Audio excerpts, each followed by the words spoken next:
morning, good morning, good morning,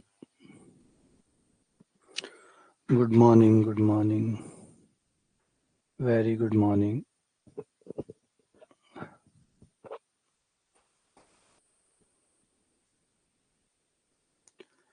Very, very good morning.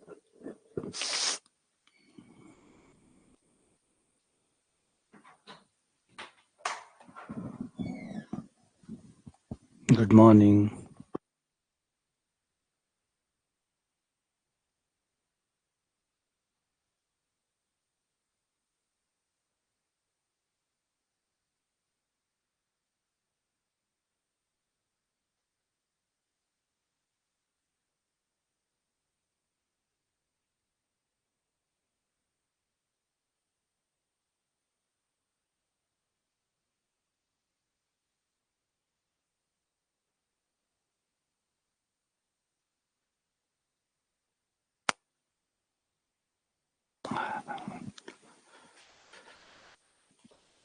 Good morning.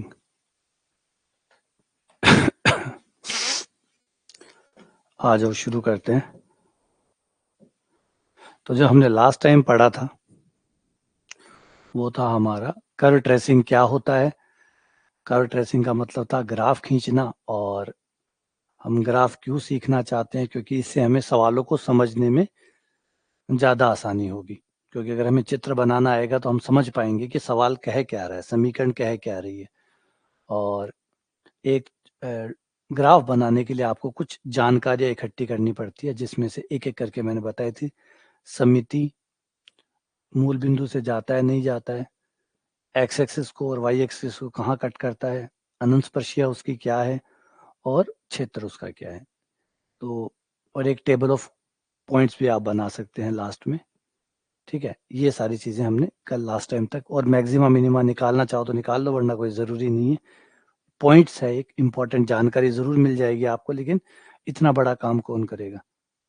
तो finally ये हमने कल लास्ट टाइम तक क्लास में हमने पढ़ा था। और अब जो हम स्टार्ट करने वाले हैं वो है वक्र।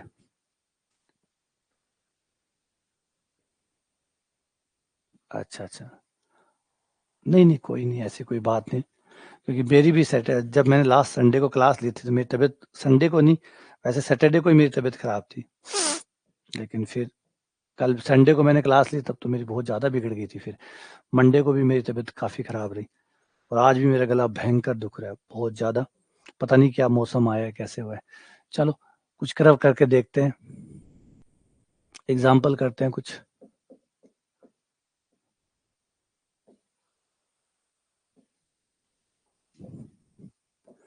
वाई स्क्वायर बराबर एक्स क्यूब,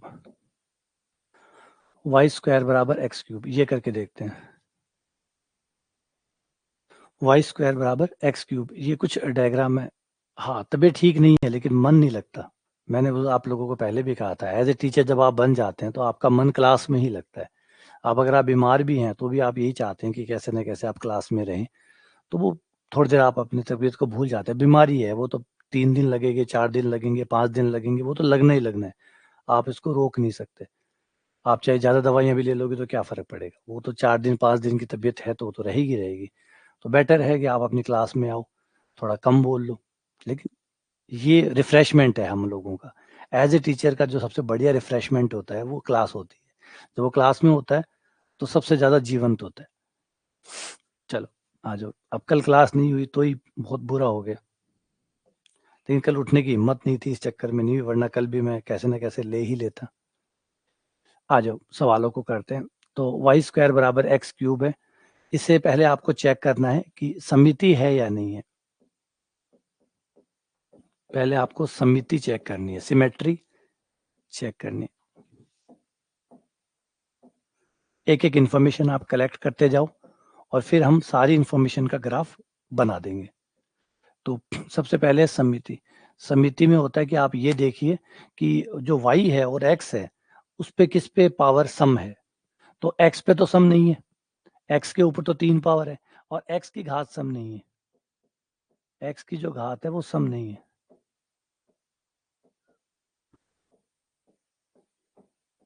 और जब x की घात सम नहीं है तो वाई एक्स के प्रति सममित नहीं है, इसलिए वाई एक्स के प्रति सममिति नहीं है। नहीं है, और वैसे जो नहीं है वो हम नहीं लिखेंगे, जो होगी सिर्फ वही लिखेंगे, है ना। नहीं तो बहुत सारी चीजें होती है, नहीं कितनी लिखेंगे, तो हम लोग उन चीजों को नहीं लिखेंगे जो नहीं होती है। जो चीजें नहीं होती है उनको नहीं लिखेंगे, जो होती है बस जो है उसकी बात करेंगे, बाकी अपने आप ही चीजें आप छोड़ दीजिए। जैसे y है, y के ऊपर पावर देखिए, y एक ही है और वो भी समघात का है, y एक है वो भी समघात का है,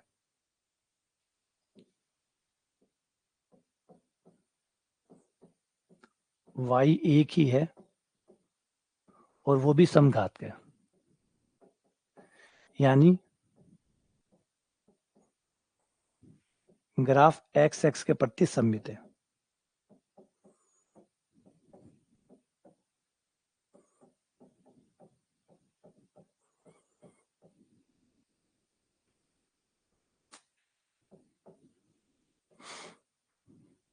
एक्स एक्स के प्रति सममित है, यानी अब ये जो ग्राफ बनेगा, ये ग्राफ आपका एक्स एक्स के ऊपर और एक्स एक्स के नीचे एक जैसा बनेगा। कैसा बनेगा वो तो अभी और जानकारी इकट्ठी होने के बाद ही पता चलेगा, लेकिन इतना कंफर्म है, इतना कंफर्म कह सकता हूँ कि जो भी ग्राफ आपको एक्स एक्स के ऊपर नजर आएगा, जो भी एक्स एक्स के ऊपर नजर आएगा वही एक्स एक्स के नीचे आएगा, क्योंकि वाई की घातीय सम है। तो जो भी ऊपर बनेगा, ऊपर बनने का मतलब ये हुआ कि जो आपका फर्स्ट क्वाड्रेंट में बनेगा जैसा का जैसा, वैसा का वैसा आपका नीचे वाले में बनेगा, जैसा आपका सेकंड में बनेगा वैसा का वैसा आपका फोर्थ में बनेगा, क्योंकि आप एक्स एक्स के प्रति सममिति है, ये सममिति है। तो इस रेखा के ऊपर का ग्राफ और नीचे का ग्राफ एक जैसा होगा, जो भी बनेगा। अभी तो कंफर्म नहीं है क्या बनेगा, अभी तो सिर्फ एक इंफॉर्मेशन मिली हमें कि भाई जो भी ग्राफ बनेगा वो ऊपर और नीचे एक जैसा होगा, जो भी ग्राफ मिलेगा वो ऊपर और नीचे एक जैसा होगा। भागवती बहुत लंबे समय बाद दिखी हो, ठीक है। अच्छा, एक विपरीत चतुर्थांश वाली समिति भी है इसमें, आप देखें, विपरीत चतुर्थांश वाली समिति भी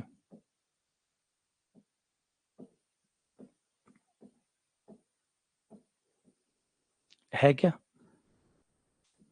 तो जवाब है नहीं है, क्योंकि विपरीत चतुर्थांश वाली समिति में आप क्या करते हैं, एक्स की जगह माइनस एक्स रखना होता है। ये देखो एक बार चेक करके देख लेना सारी, कौन कौन सी है और कौन कौन सी नहीं है।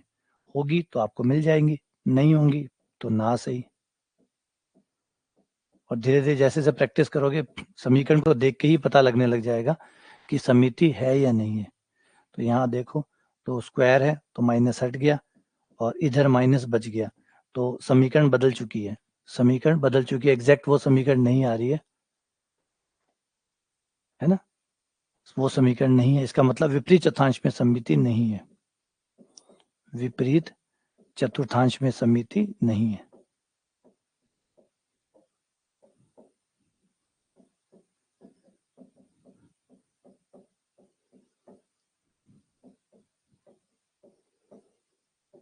अब एक समिति और थी, एक एक्स एक्स वाली आपने चेक कर ली, वाई वाली चेक कर ली और विपरीत वाली चेक कर ली। अब एक और चेक कर लो लास्ट, एक्स की जगह वाई, वाई बराबर एक्स के प्रति। जैसे अधिकतर आपको इनमें ना ही जवाब मिलेगा, तो जो चीजें ना है वो निकालिए ही मत, सिर्फ वही निकालिए जो है। तो इनमें क्या करना होगा, समीकरण में जहां एक्स है वहां वाई को रखना होगा, जहां वाई है वहां एक्स रखना होगा और देखना होगा समीकरण बदली या नहीं बदली।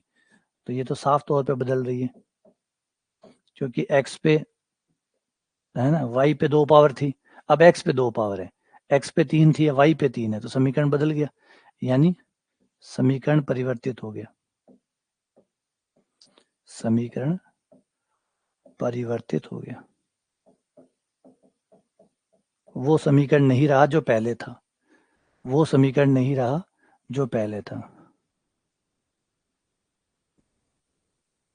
तो अब हम बाहर निकल जाते हैं इससे, तो समिति नहीं है, y बराबर एक्स के प्रति भी,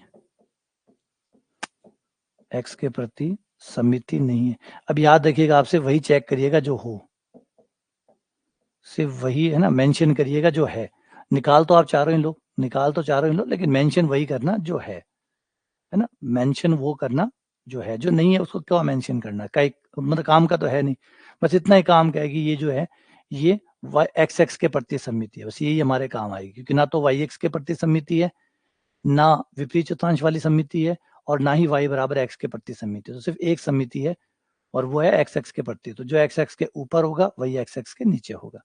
तो ये हमारा काम खत्म हो गया। ठीक है, अगला है हमारा मूल बिंदु। क्या हमारा वक्र मूल बिंदु से जाएगा? सेकंड इंफॉर्मेशन, क्या मूल बिंदु से जाएगा?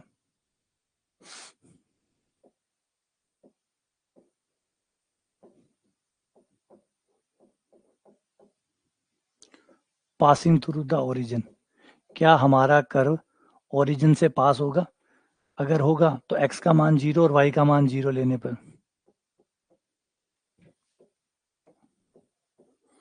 और देखो क्या समीकरण सेटिस्फाई हो रही है।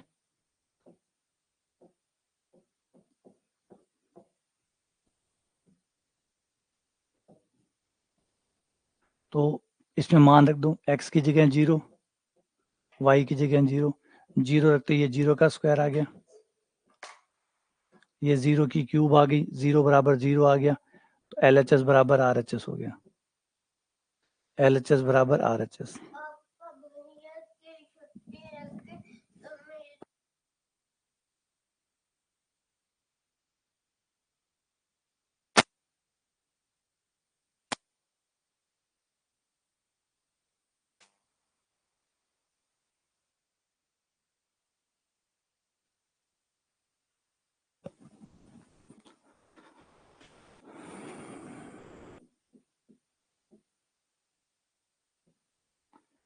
LHS बराबर RHS, तो वक्र मूल बिंदु से जाएगा।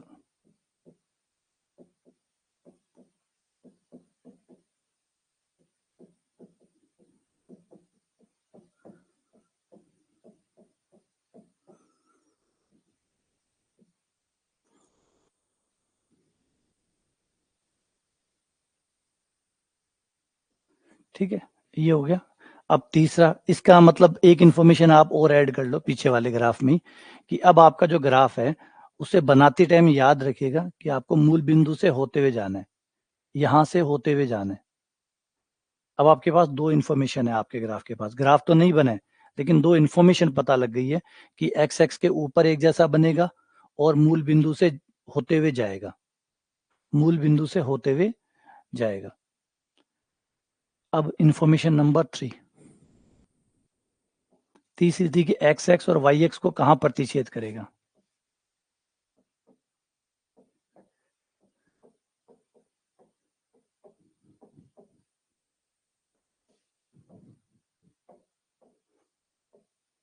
Intersection with the axis, x x और वाई एक्स को ये कहां काटेगा, एक्स एक्स और वाई एक्स को ये कहां काटेगा।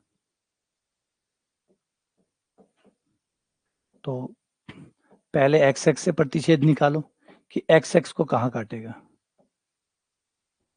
और एक्स एक्स से प्रतिच्छेद निकालने के लिए आपको y का मान 0 लेना होगा, y बराबर 0 लेने पर y का मान 0, जैसे y का मान 0 लेंगे x का मान निकालेंगे तो x का मान भी 0 आएगा, यानी सिर्फ मूल बिंदु पे ही काटेगा। y 0 लिया और y 0 लेने पर x भी 0 आ गया। ठीक है, हमने x y 0 लिया और y 0 लेने पर हमारा x भी क्या आ गया, 0 आ गया, दोनों 0 आ गए, इसका मतलब ये तो मूल बिंदु है, ये तो मूल बिंदु है, यानी हमारा जो ग्राफ है वो मूल बिंदु से जाता है ना। वो तो पहले से कंफर्म हो गया था, अब ये भी कंफर्म हो गया कि एक्स एक्स को मूल बिंदु पे ही काटेगा और कहीं नहीं काटेगा। सिर्फ एक्स एक्स को जब आप ग्राफ बनाएंगे, जब ड्रॉ करेंगे, तो याद रखिएगा कि आपका ग्राफ एक्स एक्स को कहीं और ना काटे, सिर्फ मूल बिंदु पे ही काटे, सिर्फ मूल बिंदु पे काटे, और आगे एक्स एक्स को ना तो बाईं तरफ कहीं काटे और ना ही दाईं तरफ कहीं काटे, सिर्फ और सिर्फ मूल बिंदु पे ही एक्स एक्स को काटना चाहिए। एक और इन्फॉर्मेशन ऐड होगी तो जानकारी जुड़ती जाएगी, और फिर लास्ट में ग्राफ जो है वो निकल के आ जाएगा। वाई एक्स से प्रतिच्छेद, क्या वाई एक्स को काटेगी? अब वाई एक्स से प्रतिच्छेद के लिए आपको x 0 लेना होगा,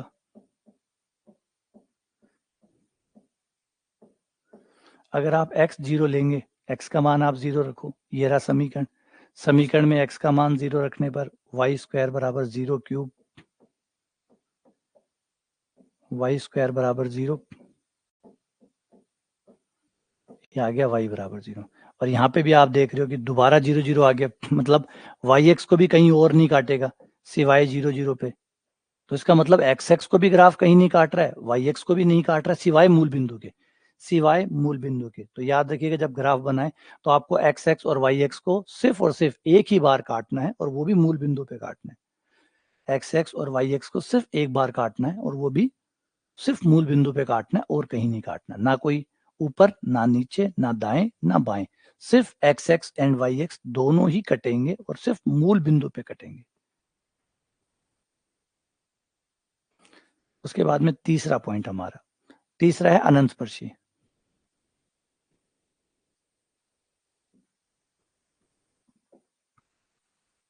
चौथा पॉइंट हो गया अनंत स्पर्शी। क्या इसकी कोई अनंत स्पर्शी है?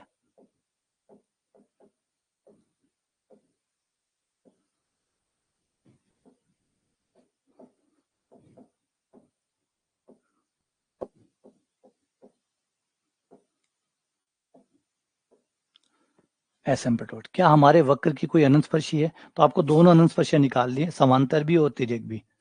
एक बार ट्राई करके देख लेना, हो तो निकल जाएगी, नहीं होगी तो नहीं निकलेगी।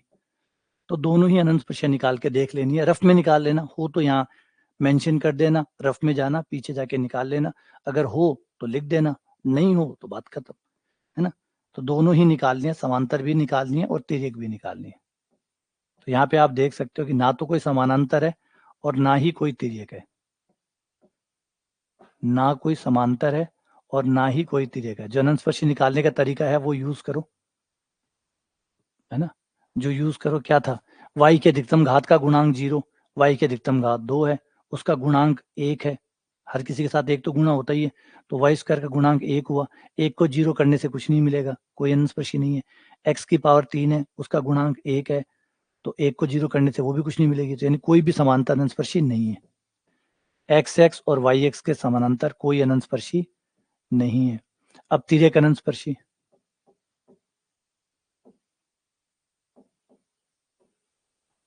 तिर्यक अनंत स्पर्शी, तिर्यक निकालेंगे तो समीकरण को एक तरफ करो,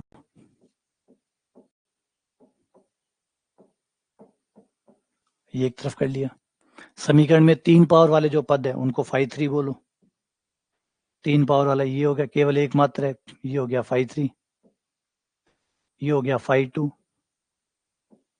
ठीक है, x बराबर 1, जो अनंत स्पर्शी पड़ी हुई है ना अभी लास्ट, इससे पिछला टॉपिक अनंत स्पर्शी पढ़ा था, वो वाला तरीका जो यहाँ पे आप यूज करेंगे।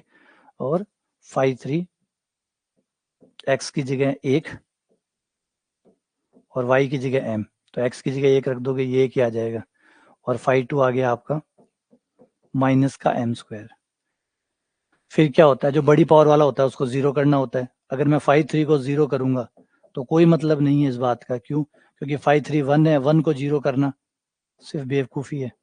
कोई m का मान नहीं आएगा, कोई m का मान नहीं आएगा, इसका मतलब कोई भी तिर्यक अनंत स्पर्शी नहीं है, ना कोई समांतर है और ना ही कोई तिर्यक है। देखो पहले निकाल के देख लेना एक बार, धीरे धीरे आप लोगों को खुद से भी पता लगने लग जाएगा कि बिना मतलब में नहीं अनंत स्पर्शी कहाँ से है ही नहीं इसके अंदर। नॉर्मली भी आप देख सकते हैं 3 पावर का है यानी फाई 3 है, ये 2 पावर का है फाई 2 है, तो x की जगह 1 रख दूंगा, m तो कहीं आएगा ही नहीं। जब m ही नहीं आएगा तो अनंत स्पर्शियां कहाँ से आएगी?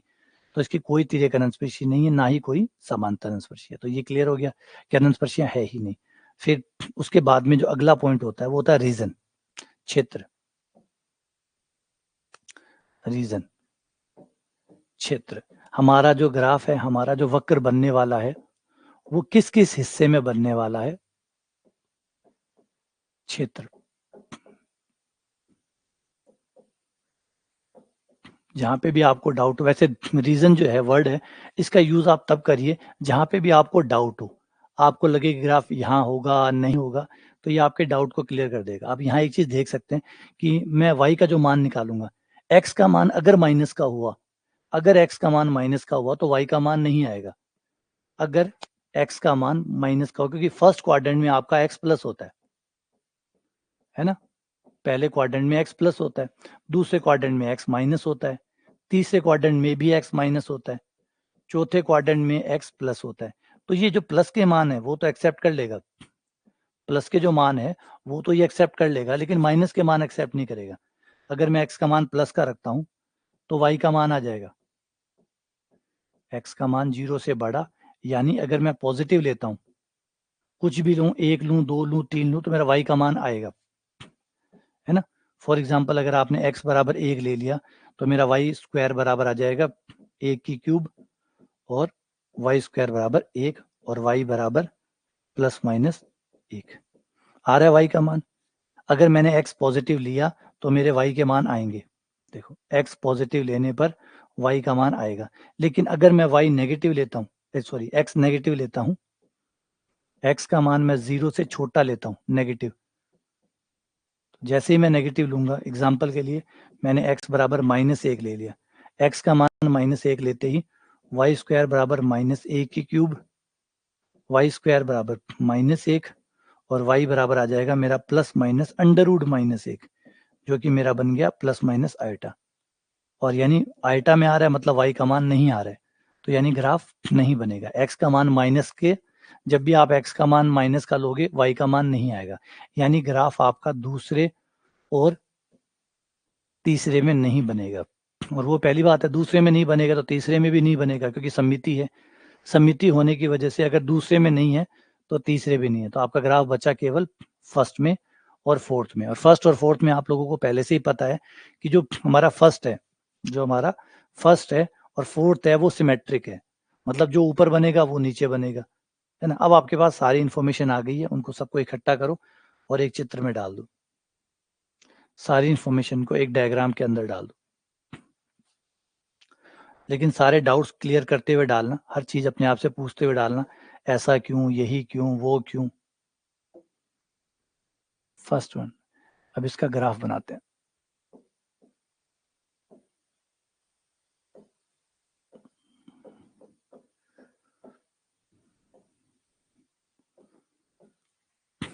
ठीक है, एक एक चीजों को कनेक्ट करते हैं। पहली बात, हमारा ग्राफ सबमिट है, और वो भी खाली एक्स एक्स के प्रति। तो जैसा एक्स एक्स के ऊपर होगा वैसा ही नीचे होगा। तो जब ग्राफ बनाओ तो इस बात को याद रखिएगा, जो भी ऊपर बना रहे हो एग्जैक्टली वैसा का वैसा नीचे बनाना है, नंबर 1।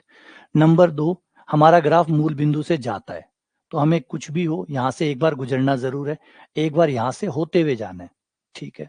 दूसरी बात, तीसरी बात हमें पता लगी थी कि ये एक्स एक्स को दोबारा कभी नहीं काटता, एक्स एक्स को दोबारा कभी नहीं काटता सिवाय इस पॉइंट के, और वाई एक्स को भी दोबारा कभी नहीं काटता इस पॉइंट के अलावा, यानी वाई एक्स को कभी दोबारा नहीं काटेगा। अब वाई एक्स को और एक्स एक्स को नहीं काटने का मतलब है ग्राफ कभी भी यूं घूमता फिरता आता हुआ काट के नीचे नहीं जाएगा। यानी ग्राफ अगर एक बार फर्स्ट क्वाड्रेंट में आ गया तो बस वो हमेशा फर्स्ट क्वाड्रेंट पे रहेगा, है ना। अगर ग्राफ एक बार यहाँ आ गया तो ग्राफ यहीं आएगा। एक्स एक्स को नहीं काटने का मतलब समझ रहे हैं आप, कि दोबारा नहीं काट रहा है, इसका क्या मतलब है? इसका मतलब ये है कि ग्राफ अब कभी भी फर्स्ट क्वाड्रेंट को पार नहीं करेगा, सदैव फर्स्ट, जैसा भी बने, आड़ा टेढ़ा जो भी बने, घूमे फिरे कुछ भी करें, रहेगा फर्स्ट क्वाड्रेंट में। क्यों? क्योंकि अगर फर्स्ट क्वाड्रेंट को पार करता है तो इसको एक बार एक्स एक्स को काटना होगा, या फिर चलो कोई बात नहीं, फर्स्ट क्वाड्रेंट में नहीं, सेकंड में चला जाओ, सेकंड में गया तो वाई एक्स को काटना पड़ेगा, तो एक्स एक्स और वाई एक्स को काटना पड़ेगा, जो कि ये काट नहीं सकता। इसका मतलब अगर ग्राफ फर्स्ट क्वाड्रेंट में बना तो ग्राफ सदैव फर्स्ट क्वाड्रेंट में ही रहेगा, फर्स्ट क्वाड्रेंट को पार नहीं करेगा। और फर्स्ट क्वाड्रेंट से फोर्थ क्वाड्रेंट में जाने का रास्ता सिर्फ और सिर्फ मूल बिंदु होगा, सिर्फ मूल बिंदु होगा, जिससे ये इस क्वाड्रेंट से होता हुआ इधर आ सकता है। ये एक गेट है खाली, क्योंकि एक्स एक्स को दोबारा नहीं काटता, इसका मतलब और कोई गेट नहीं है, सिर्फ यही गेट है जिससे ये फर्स्ट क्वाड्रेंट से फोर्थ क्वाड्रेंट में आ सकता है। और हमने पहले कंफर्म कर दिया कि ग्राफ इस क्वाड्रेंट में है ही नहीं, जो ग्राफ है वो और कोई क्वाड्रेंट में है ही नहीं, ठीक है। इसमें तो ग्राफ आपका नहीं है, कट। क्लियर हो गया ये बात? अनंतस्पर्शी आपके ग्राफ की कोई है नहीं, कोई भी अनंतस्पर्शी नहीं है। दूसरा, आप यहाँ देख सकते हो कि जैसे जैसे x का मान बढ़ेगा वैसे वैसे y का मान भी बढ़ेगा, x का मान बढ़ेगा तो y का मान भी बढ़ेगा, तो x बढ़ता रहेगा, y बढ़ता रहेगा, यानी ग्राफ वर्धमान होगा, बढ़ने वाला। सॉरी, ग्राफ बढ़ने वाला होगा, ग्राफ हमेशा बढ़ता जाएगा। क्यों? क्योंकि जैसे जैसे आप x बढ़ाएंगे आप देखेंगे कि y बढ़ता जा रहा है। x का मान 1 रखा, वाई स्क्वायर बराबर 1 आया, तो y बराबर प्लस माइनस 1 आया। फिर y का मान, x का मान आप 2 रख लीजिए, 2 रखते ही ये 2 की पावर 3 हो गया, वाई स्क्वायर बराबर 2 की पावर 3 यानी 8, और y बराबर हो गया 2 √ 2, 2 √ 2 पहले से और बड़ा हो गया। तो धीरे धीरे आपका ग्राफ बढ़ता जाएगा। अब यहाँ पे बढ़ने में भी 3 संभावनाएं हमारे पास है कि भाई कैसे बढ़ेगा। बढ़ने में भी तो 3 है, ऐसे बढ़ सकता है एक, नंबर 2 ये हो सकता है कि ऐसे बढ़े, 2 ये हो सकता है ऐसे बढ़े, नंबर 3 ये हो सकता है कि ऐसे बढ़े।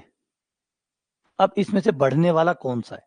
बढ़ेगा तो सिर्फ तीनों ही बढ़ रहे हैं, तीनों में आप देख रहे हो जैसे जैसे x बढ़ रहा है वैसे वैसे y भी बढ़ रहा है, लेकिन बढ़ने में भी ये जो 3 है, इन 3 में से भी कौन सा होगा? पहली बात, सरल रेखा नहीं हो सकती, सरल रेखा नहीं हो सकती, एक एक ऑप्शन को कट करें, सरल रेखा नहीं हो सकती, क्योंकि सरल रेखा का समीकरण हमेशा ऐसा होता है, y बराबर mx प्लस सी, ये होता है समीकरण सरल रेखा का, जबकि ये समीकरण सरल रेखा का नहीं है ना। समीकरण में 1 पे 2 पावर आ रही है, कभी भी सरल रेखा के समीकरण में 2 पावर या 3 पावर आपको देखने को नहीं मिलती। अगर 2 पावर 3 पावर है तो मतलब सरल रेखा तो नहीं हो सकती।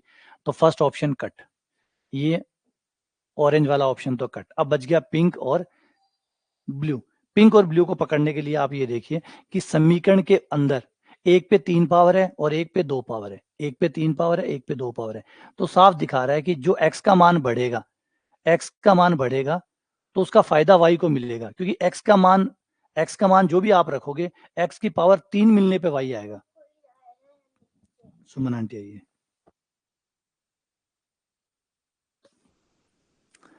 तो x का मान जब आप यहां रखेंगे तो x का मान बढ़ने का फायदा y को मिलेगा। देखिए x के ऊपर 3 पावर है, x को फायदा नहीं मिलेगा, x का मान तो आप जो रख दोगे सो रख दोगे, फिर रखने के बाद 3 पावर आएगी, वो y के मान को फायदा मिलेगा, x की पावर का फायदा y को मिलेगा, क्योंकि x का मान जो भी आप रखेंगे उसकी फिर 3 पावर होगी, वो किसका मान बनाएगी? y का मान बनाएगी। यानी यहाँ पे कौन बढ़ेगा? यहाँ y बढ़ेगा, y तेजी से बढ़ेगा, तो आपका ग्राफ जो है y की तरफ जाएगा, यानी ये आपका फाइनल ग्राफ होगा, ये ग्राफ नहीं होगा। इस ग्राफ में आप देख सकते हैं कि x की ओर तेजी से जा रहा है, x की ओर तेज है और y की ओर धीमा है। इस ग्राफ में देखोगे तो y की ओर तेज है और x की ओर धीमा, बढ़ तो रहा है, लेकिन इस ग्राफ में y की तरफ तेजी है, y की तरफ तेज जा रहा है। देखो ऊपर देखो, y की तरफ जल्दी जा रहा है, जल्दबाजी y की तरफ जाने की, ना कि x की ओर। इस ग्राफ को देखो, ये x की ओर ज्यादा जा रहा है, तो ये आपको पता कैसे चलेगा? पावर से पता चल जाएगा। आप पावर को देखें तो उस अंदाजा हो जाएगा, आपको अंदाजा हो जाएगा कि कौन सा है। देखो x पे बड़ी पावर है, x पे बड़ी पावर है, तो x पे बड़ी पावर है तो फायदा किसको मिलेगा?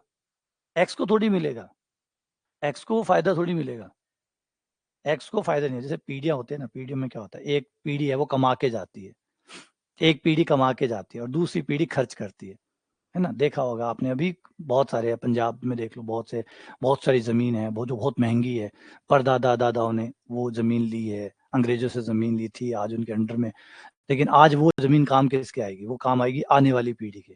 तो एक पीढ़ी जो है वो संचय करती है, जमाती है, और दूसरी पीढ़ी जो है, फिर अब दूसरी पीढ़ी क्या करेगी? वो तो जमा के चले गए, अब दूसरी पीढ़ी का काम है कि उसको वापस से खर्च करे, क्योंकि इतना हो गया है कि खर्च करना, तो खर्च करने का काम अब दूसरी पीढ़ी के काम आ रहा है।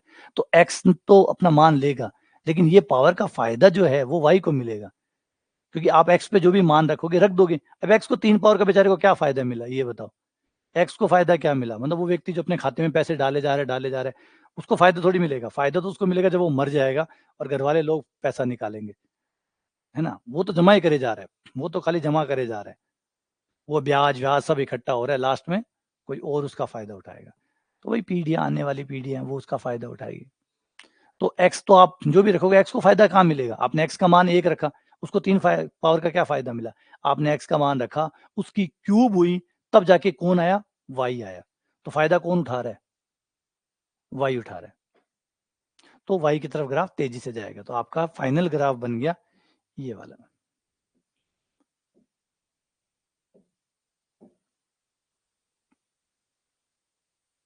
और जो ग्राफ पहले में होगा वही चौथे में होगा। ये कुछ ऐसा बन गया, इसको अर्धघन कहते हैं, अर्धघन। तो इस तरीके से सवाल जवाब करते हुए अपने आप से डायग्राम बनाइए। बहुत मजा आएगा क्योंकि ड्राइंग करने जैसा है, तथ्यों के साथ ड्राइंग करने जैसा है। ड्राइंग में तो ज़्यादा आप तथ्य कम भी काम में ले सकते हैं, लेकिन यहाँ पे आप तथ्यों का इस्तेमाल करते हुए ग्राफ बना रहे हैं। अपने जो सारे तथ्य हैं उनको परफेक्टली यूज करते हुए सारी चीजें मैंने ग्राफ में डाल दी, जितनी भी थी, जितना पता था, सब कुछ, सारा ज्ञान इसमें डाल के इस ग्राफ को बनाया। तो इसका नाम होता है अर्धघन, हाफ क्यूब कहते हैं इसको। आ गया समझ में? समझ में आ गया?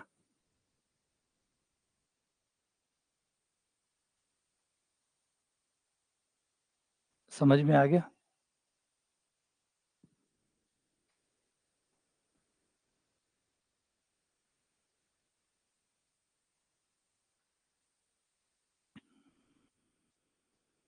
ठीक है, चलो अगले ग्राफ की तरफ आगे बढ़ते हैं। ये सारे के सारे ग्राफ जो है, बिल्कुल बढ़िया, ये जो सारे के सारे ग्राफ अभी आप देखेंगे, ये सब के सब ग्राफ जो है ना, ये इसलिए नहीं बनाए गए कि किसी को ग्राफ बनाने का शौक था इसलिए बनाया गया। हर ग्राफ के पीछे एक स्टोरी है, हर ग्राफ के पीछे एक स्टोरी है, सारे के सारे। मतलब आज आप ग्राफ खींच रहे हैं, इसका मतलब ये नहीं है कि किसी ने ऐसे मन में आ रहा था तो ऐसे ग्राफ खींच दिया। अधिकतर चीजें जो उठाई गई है वो प्रकृति की किसी न किसी घटना, किसी न किसी घटना को रिप्रेजेंट करते हैं। जितने भी ग्राफ आप देखेंगे अजीब से अजीब दिखें, चाहे कुछ भी हो, हर ग्राफ किसी, क्योंकि ये जो कर्व ट्रेसिंग ग्राफ खींचना है ये तो बाद का हिस्सा है, अभी का हिस्सा है। यहाँ मान लीजिए ज्यादा से ज्यादा 50 या 60 साल का ये रहा होगा, लेकिन 50-60 साल पहले कर्व ट्रेसिंग, कर्व बनाना नहीं था। उसका मकसद था कि वो उस समय क्या कर रहे थे, उस समय उनका आइडिया ये था कि कोई घटना घटित हो रही है और उसके लिए उन्होंने ग्राफ बनाया, चित्र बनाया, और वो ये इक्वेशंस बन गई। वो इस तरीके से बनी हुई है, यानी हर चीज किसी न किसी घटना को, किसी न किसी भौतिकीय घटना को, किसी न किसी गणितीय घटना का एक निरूपण है। वो जो भी ग्राफ है, आज हम तो चित्र बना रहे हैं, लेकिन उनका मकसद चित्र बनाना नहीं था, उनका मकसद था उस चीज को समझना, और वो उससे सेट हो गया। ठीक है, आ जाओ आगे बढ़ते हैं अगले ग्राफ की तरफ।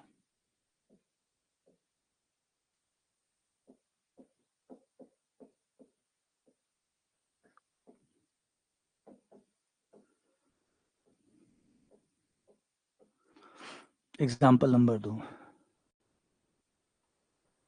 देखो मैंने तो पहले ही आप लोगों को कहा था कि भाई आप लोग मेरे साथ साथ चलिए, है ना। मैंने कहा था अगर आप लोग मेरे साथ साथ भी चल लेते हैं तो भी आप बहुत बेस्ट है, सर्वश्रेष्ठ में से आप एक हैं।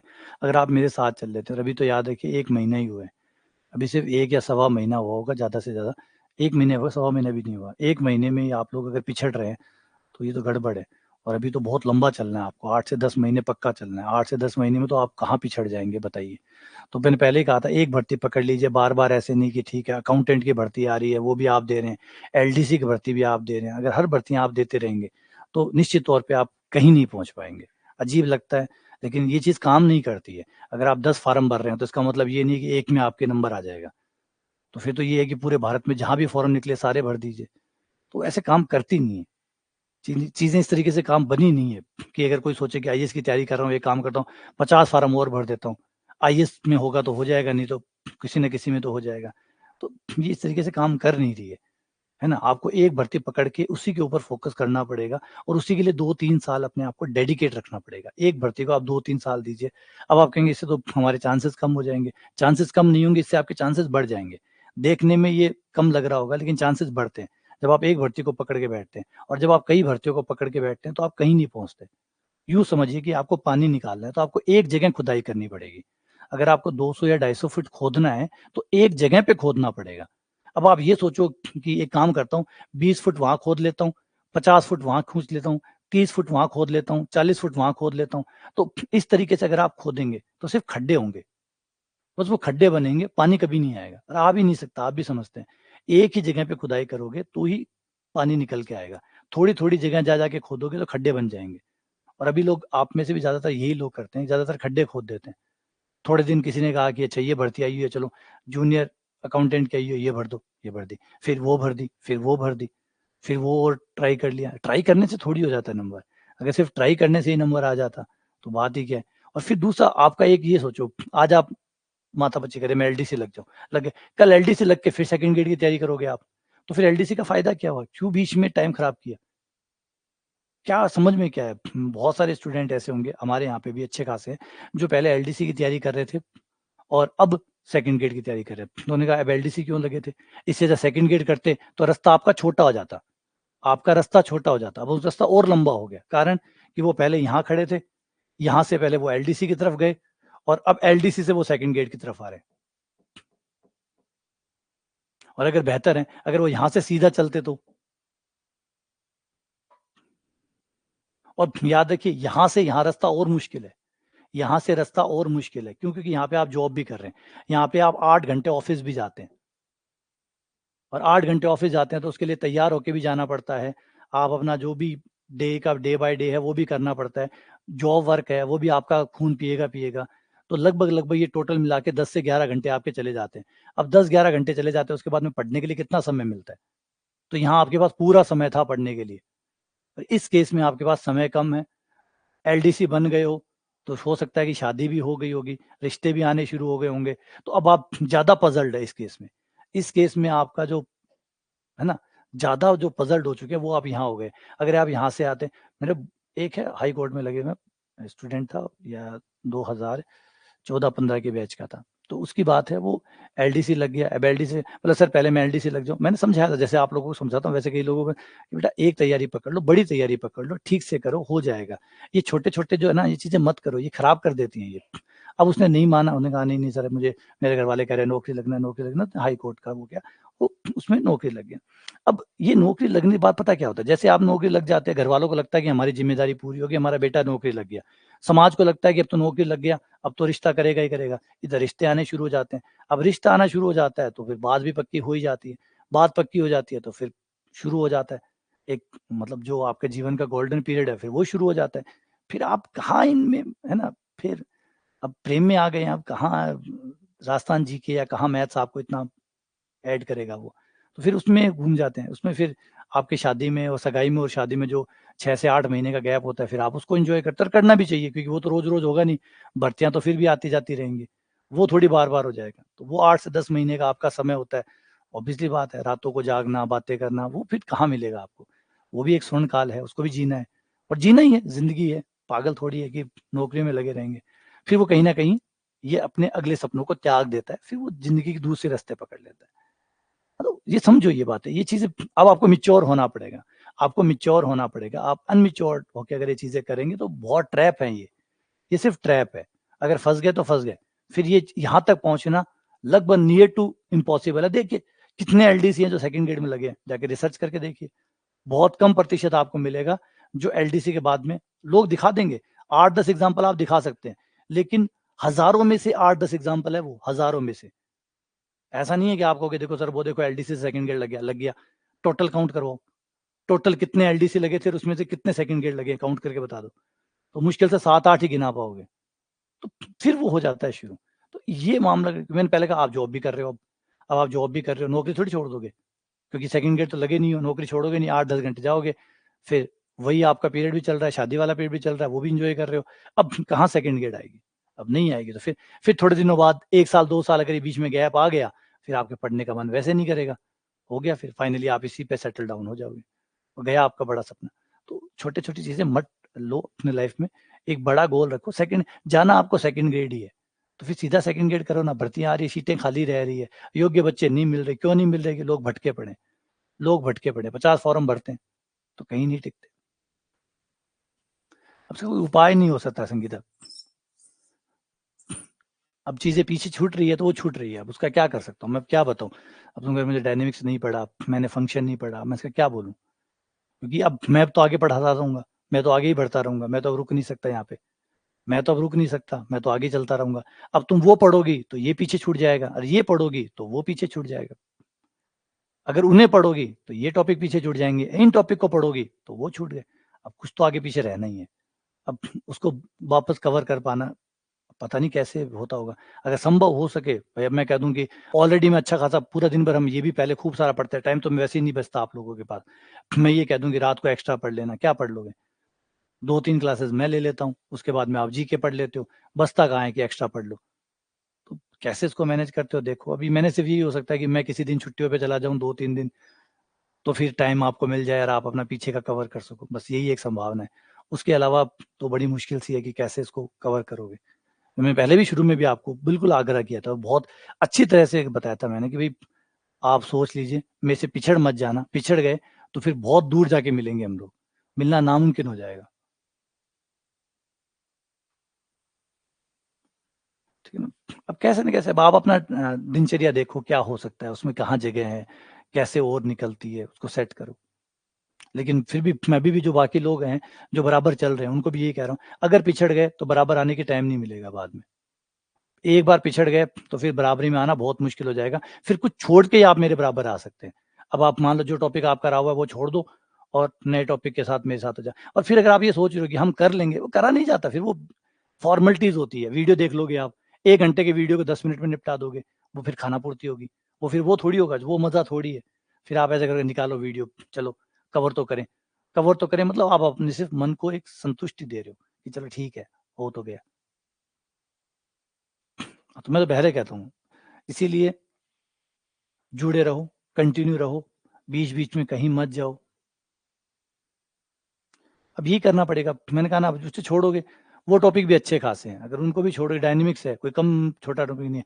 शायद हमारे यहाँ पे अभी मैंने उसको शायद 2 हफ्ते चलाया था, 2 हफ्ते का टॉपिक है। अब उसको छोड़ना, अब 2 हफ्ते तो नहीं दे सकते तुम, और ना तुम फंक्शन को 2 हफ्ते दे सकती हो, और ना फिर अभी ये टॉपिक छूट जाएगा, अगर उनको कवर करेंगे तो ये छूट जाएँगे, ये पीछे रह जाएँगे, कुछ तो गड़बड़ होगा ही होगा। और फिर ऐसे पीछे-पीछे चलते रहेंगे तो फिर वो प्रॉब्लम वैसे आएगी। तो बेहतर है एक बार उस टॉपिक को फिर रोक ही दो, रोक दो, और फिर जैसे मैंने कहा कि जब कभी मान लो कोई कारण ऐसा हो जाए कि मैं 2 दिन या 4 दिन की छुट्टी पे चला जाऊँ, तो उस समय बीच में कवर कर लेना उसको। यही हो सकता है। ठीक है, आ जाओ एक बार। Example number 2।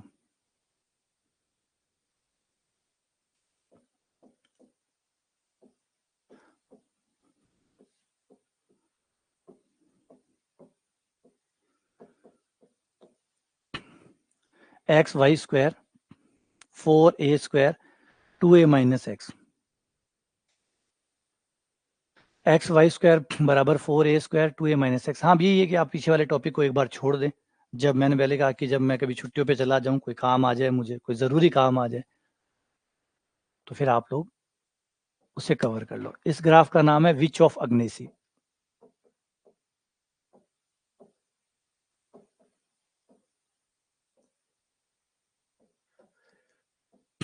ग्राफ का नाम है, याद रखने की ज़रूरत नहीं है। जैसे कि मैंने आपको बताया था कि ये जो सारे ग्राफ हैं, जितने भी ग्राफ ऑल टोटल हैं, ये कहीं न कहीं कोई न कोई घटना से जुड़े हुए हैं। ऐसे नहीं कि यूँ ही आ गया, बस यूँ ही मन कर रहा था कि चलो चित्र बना देते हैं और चित्र बना दिया, ऐसा नहीं है। ये सारे के सारे जो ग्राफ है ना? सारे के सारे ग्राफ जो है वो कहीं न कहीं कोई न कोई कहानी से या कोई न कोई घटना से जुड़े हुए हैं। और ये जो अग्नेसी है, ये एक मैथमेटिशियन है, लेडी मैथमेटिशियन, इटालियन मैथमेटिशियन है ये, इनके नाम पे है ये।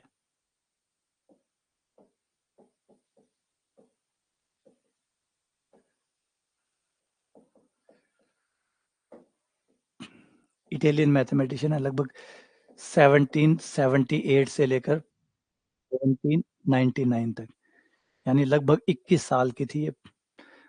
टोटल 21 साल ही इनका जीवन रहा, और लेडी थी ये, है ना, महिला थी।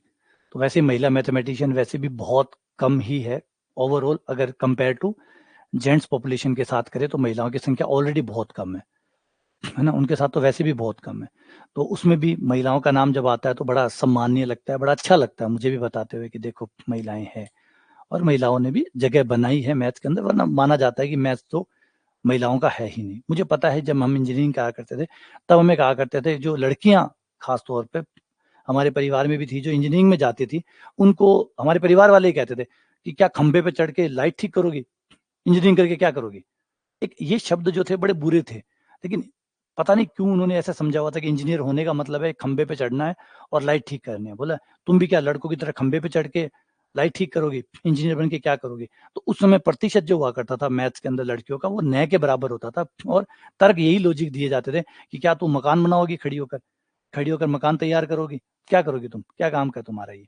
इंजीनियरिंग का क्या लेना-देना है? तो सबको टोटल लड़कियों को बायोलॉजी में शिफ्ट किया जाता था। मेरे टाइम की बात है, आज तो बदल गया। आज तो संख्या ज़्यादा आ गई, लेकिन पहले ये था। और सोचो 1778 में मैथमेटिशियन होने का और महिला के मैथमेटिशियन होने का कितना अलग ही रहा होगा उस समय। तो बड़ी कमाल की बातें ऐसी अच्छी चीज़ें कि भी महिलाएं भी इंटरेस्टेड थी एटलीस्ट मैथमेटिक्स के अंदर, उस समय भी महिलाएं का योगदान रहा है। तो विच ऑफ एग्नेसी जो ग्राफ है, इस ग्राफ को बनाते हैं, देखते हैं कैसा ग्राफ बनेगा। ठीक है,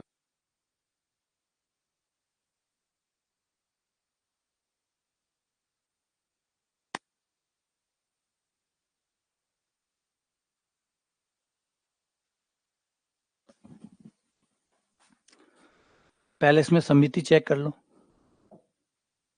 यहाँ पे y की घात देखो, y की घात सम में, y की घात सम में, इसका मतलब x x के प्रति सम्मित है।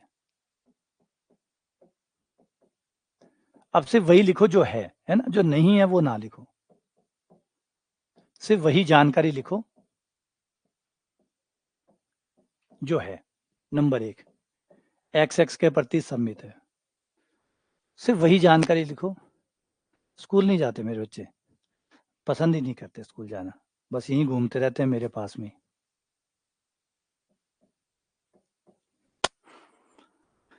एक्स एक्स के प्रति सम्मित है, तो इसका मतलब एक्स एक्स के ऊपर और नीचे का ग्राफ एक जैसा होगा। एक्स एक्स के ऊपर का और नीचे का ग्राफ एक जैसा होगा। तो पहले तो ये कंफर्मेशन आ गया कि जो भी ग्राफ बनाओ एक्स एक्स के ऊपर का और नीचे का एक जैसा बनाइएगा। मतलब जैसा आप फर्स्ट में बनाए वैसा ही आप फोर्थ में बनाइएगा, जैसा ही आप सेकंड में बनाए वैसा ही आप थर्ड में बनाइएगा, एक जैसा ही ग्राफ तैयार करिएगा। नंबर 2, अब मूल बिंदु से जाता है? नहीं, मूल बिंदु से नहीं जाता है, क्योंकि LHS बराबर RHS नहीं है, मूल बिंदु से नहीं जाएगा।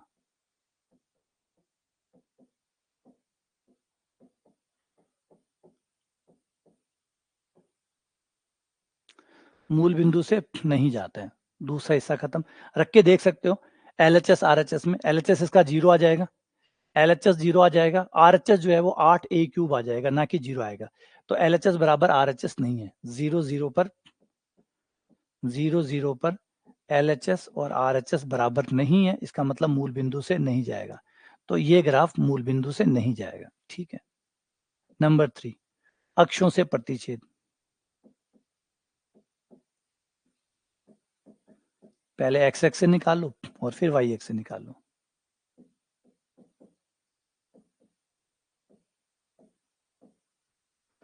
एक्स एक्स पे वाई का मान 0 है, वाई का मान 0 रखने पर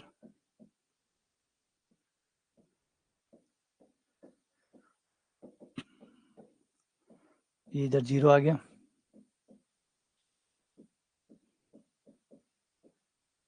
x बराबर 2a आ गया, यानी एक्स एक्स को 2a पे कट करेगा, एक्स एक्स को 2a पे काटेगा।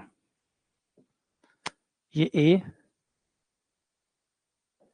ये 2a, कहीं भी मान लो, कहीं भी मान लो, लाइन के ऊपर ही x बराबर 2a वहां से काटेगा।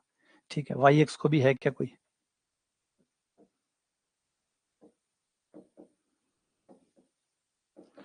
वाई एक्स से, वाई एक्स के लिए x का मान 0 और x का मान 0 रखने पे कुछ नहीं बचेगा, कोई बिंदु नहीं, क्योंकि जैसे आप x का मान 0 रखते हैं y नहीं बचता। x का मान 0 रखने के बाद में y नहीं बचता, जिस y को हम निकालना चाहते हैं वो बचेगा ही नहीं, यानी ग्राफ वाई एक्स को नहीं काटेगा। तो इन्फॉर्मेशन को दिमाग में रखना, एक्स एक्स को सिर्फ ए की जगह काटना है 2a पर, और वाई एक्स को कहीं नहीं काटना है, वाई एक्स अपना सीधा ही चलेगा, इसे कोई ग्राफ, ये जो ग्राफ है ये कहीं नहीं काटेगा। अच्छा, ये 3 पॉइंट हो गए। अगर अनंत स्पर्शी देखें तो इसकी एक अनंत स्पर्शी भी है, अगर अनंत स्पर्शी देखें तो वो है इसके,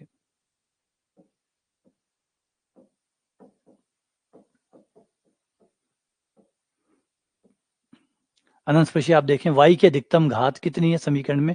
y की अधिकतम घात है 2, y की अधिकतम घात है 2 और उसका गुणांक है x। y की अधिकतम घात 2 है और उसका गुणांक है x। तो x बराबर 0, x बराबर 0 यानी वाई एक्स, x बराबर 0 वाई एक्स का नाम होता है, यानी जो वाई एक्स है वो अनंत स्पर्शी है इस ग्राफ की, वाई एक्स जो है वो इस ग्राफ की अनंत स्पर्शी है।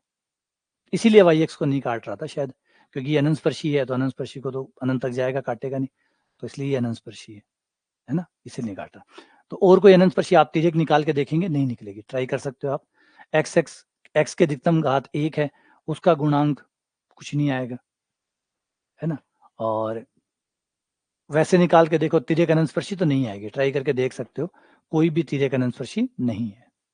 नंबर 5 अगला है क्षेत्र। अब थोड़ा सा क्षेत्र के बारे में और बता दो कि ग्राफ कहाँ बनेगा और कहाँ नहीं बनेगा, किस हिस्से में होगा और किस हिस्से में नहीं होगा। अगर मैं y का मान निकालूं तो y का मान आ जाएगा x बट्टे में आ जाएगा, 4 का 2a बाहर आ जाएगा, 2a माइनस एक्स बट्टा एक्स, 2a माइनस एक्स बट्टा एक्स। ठीक है, अब यहां देख सकते हो इसके अंदर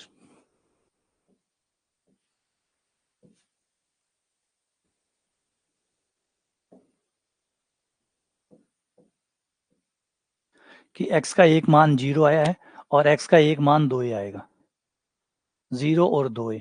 आप वो असमीका की मदद लो तो असमीका की मदद ले सकते हो। अंडर रूट लगा हुआ है तो माइनस का नहीं होना चाहिए, है ना, उससे भी आप देख सकते हैं। और वैसे आप देख सकते हैं कि अगर x का मान अगर मैं माइनस का रखता हूँ, x का मान अगर मैं माइनस का रखता हूँ तो y का मान नहीं आएगा। देखो, x का मान माइनस रखते ही नीचे ऊपर वाला प्लस हो जाएगा और नीचे वाला माइनस हो जाएगा, ओवरऑल माइनस आएगा। माइनस आते ही y नहीं आएगा, यानी यह ग्राफ भी आपका यहाँ नहीं है, ये ग्राफ भी इस हिस्से में नहीं है, और इस हिस्से में नहीं है तो ये भी नहीं होगा, क्योंकि सममिति है, इसलिए ऊपर नहीं है तो नीचे भी नहीं है। तो ग्राफ, ये ग्राफ भी जो है वो सेकंड और थर्ड में नहीं बनेगा, सेकंड और थर्ड में नहीं बनेगा, क्योंकि x का मान माइनस का लेने पर, x नेगेटिव लेने पर y नहीं आ रहा है। देख लो, कोई भी x का मान नेगेटिव लेके देख लो, x का मान नेगेटिव लेने पर y नहीं आ रहा है। अच्छा, एक चीज और भी है इसके अंदर, अगर x का मान 2a से आगे चला गया, 2a से आगे, 2a से आगे जाते ही ये माइनस का आने लग जाएगा, नीचे वाला प्लस का रह जाएगा, माइनस प्लस माइनस हो जाएगा, यानी 2a से आगे भी नहीं जाएगा, 2a से आगे भी ग्राफ नहीं जाएगा, यानी ग्राफ 0 से लेकर 2a के बीच में खाली इतने हिस्से में ही ग्राफ बनेगा, क्योंकि 2a के बाद में भी y का मान नहीं आ रहा। x का मान 2a से बड़ा रखोगे तो माइनस आने लग जाएगा, यानी ग्राफ 2a के बाद भी नहीं बनेगा। अब सारी इंफॉर्मेशन को हम कलेक्ट करें और ग्राफ में डालें तो ग्राफ ऐसा दिखाई देगा। आप ट्राई कर सकते हो, आप अपने हिस्से से ट्राई करके देखो कि ग्राफ कैसा बनेगा और फिर मिलाओ।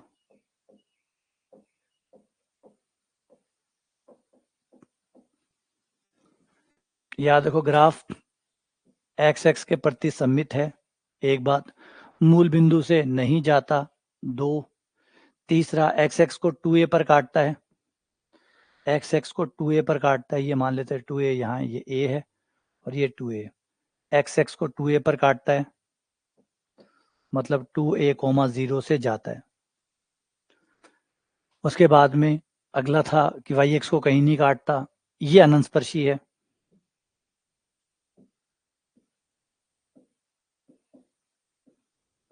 ये इसके अनंत स्पर्शी है।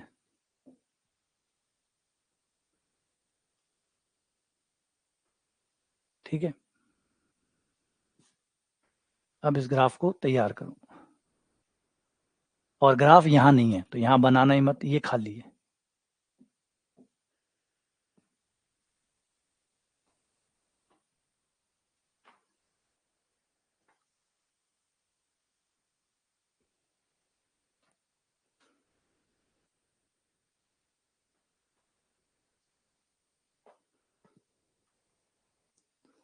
देखो, अनंत स्पर्शी है ना, तो अनंत स्पर्शी का मतलब क्या हुआ कि ग्राफ इसके साथ अनंत तक जाएगा।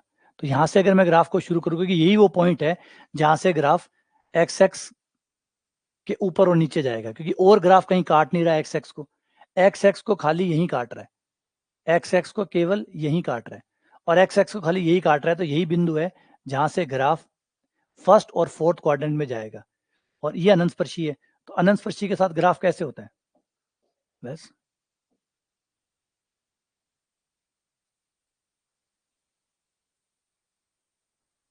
ये ग्राफ हो गया।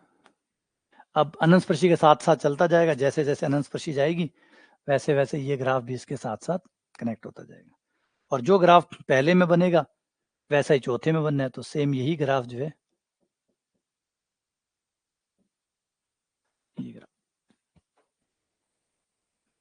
ये ग्राफ आपको इसमें नजर आएगा।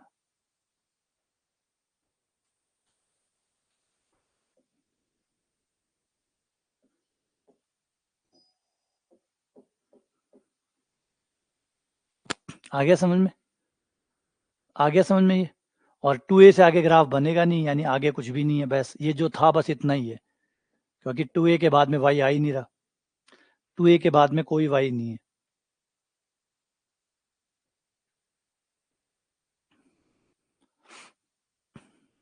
ठीक है,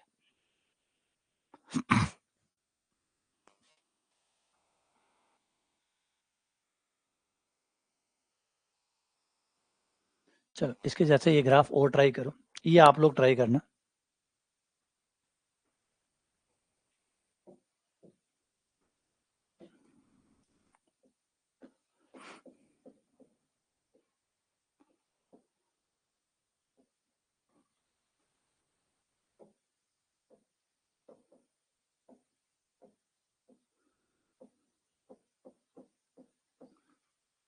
to A minus X Y square बराबर एक्स क्यूब, इस ग्राफ को ट्राई करो।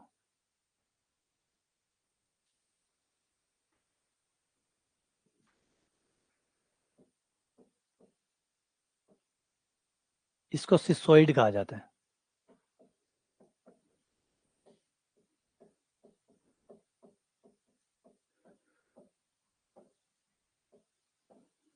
सिसोइड 2a माइनस एक्स, ये उसके जैसा सा ग्राफ है।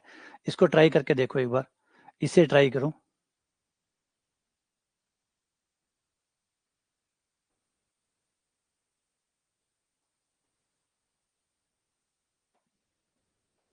अच्छा बढ़िया, इसको ट्राई करके देखो।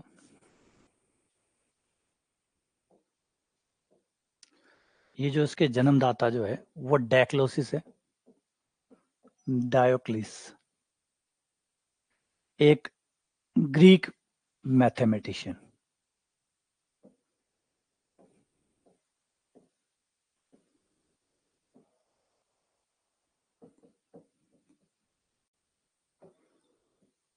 और ये बात है बीसी में, 200 बीसी में। जैसे मैंने पहले ही कह दिया आपको कि ये ग्राफ इसलिए नहीं बनाए गए थे कि कोई कर्व ट्रेसिंग की इच्छा कर रहा था, किसी को चित्र बनाने थे इसलिए। एक्चुअली इनका हर किसी की एक स्टोरी है। हर कोई ग्राफ जो है वो किसी न किसी एक घटना से जुड़ा हुआ है। जैसे ये जो है, ये जुड़ा हुआ है डबल क्यूब से। डबल क्यूब की एक घटना है, क्यूब को डबल करना, क्यूब को डबल करना, डबल क्यूब। जब आप क्यूब को डबल करते हैं तो आपको ये ग्राफ सिसोइड जो है वो ये प्राप्त होता है, तब आपको सिसोइड मिलता है।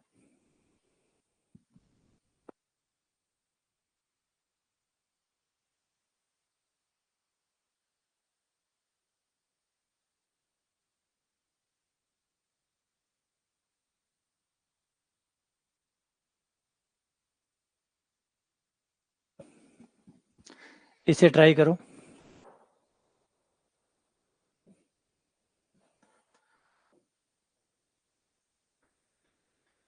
कैसा ग्राफ बनेगा? क्यूब को डबल करने का मतलब होता है कि आप क्यूब को, जब आप क्यूब को डबल करेंगे मतलब उसका वॉल्यूम डबल हो जाए।